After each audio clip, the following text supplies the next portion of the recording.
Shalom Bapak Ibu, saudara-saudari yang kasih Tuhan kita Yesus Kristus. Renungan firman Tuhan pada pagi hari ini terambil dalam Markus pasal 4 ayat 26 sampai ayat yang ke-29 dengan tema Pemeliharaan Allah yang sempurna. Perumpamaan benih yang tumbuh adalah sebuah pengajaran yang diajarkan oleh Tuhan Yesus kepada murid-muridnya.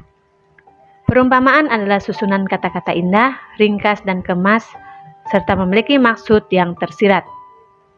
Dalam bagian firman Tuhan ini, perumpamaan digunakan Tuhan Yesus untuk mengajarkan kebenaran-kebenaran rohani.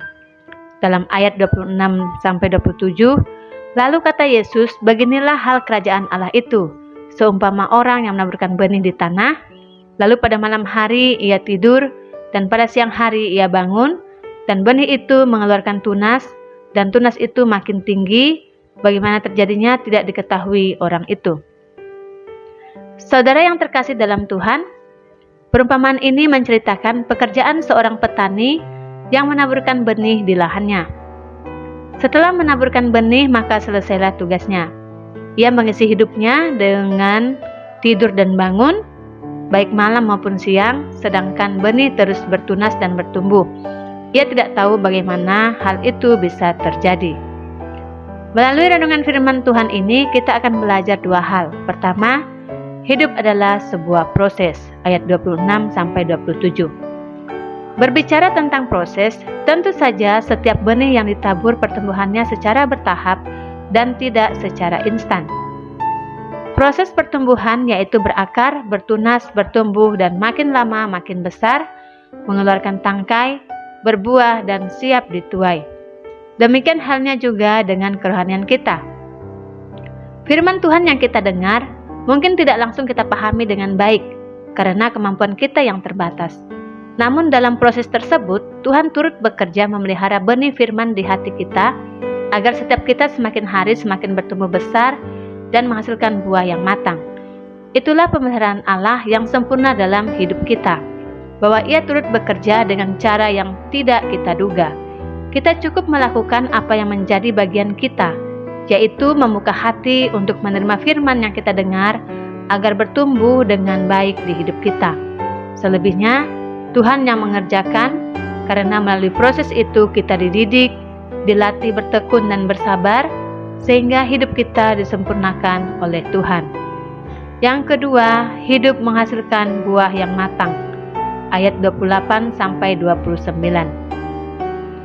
Setelah melewati sebuah proses, tentu saja yang ditunggu seorang petani yaitu buah yang matang, yang siap dipetik dan dinikmati.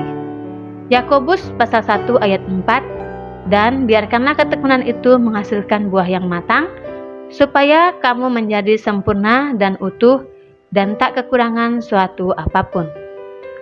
Pesan Tuhan ini mengingatkan kita bahwa pentingnya hidup orang percaya dalam kedewasaan rohani. Bahkan dalam pertumbuhan iman pun, Tuhan menghendaki agar kita mencapai kedewasaan iman atau buah yang matang. Apa yang Tuhan perhadapkan kepada kita agar iman tumbuh menjadi matang, utuh dan sempurna? Yaitu masalah dan kesukaran. Seringkali masalah dalam hidup kita datang secara tiba-tiba.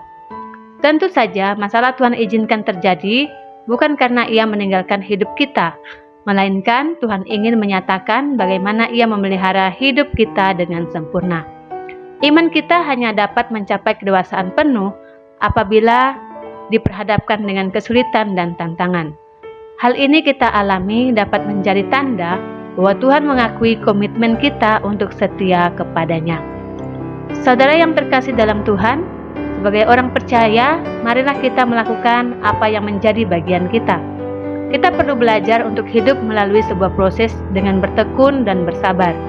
Bahkan, untuk menghasilkan buah yang matang adalah keharusan bagi kita sebagai orang percaya, karena dengan demikian kita akan melihat bahwa pemeliharaan Allah sungguh sempurna bagi hidup kita.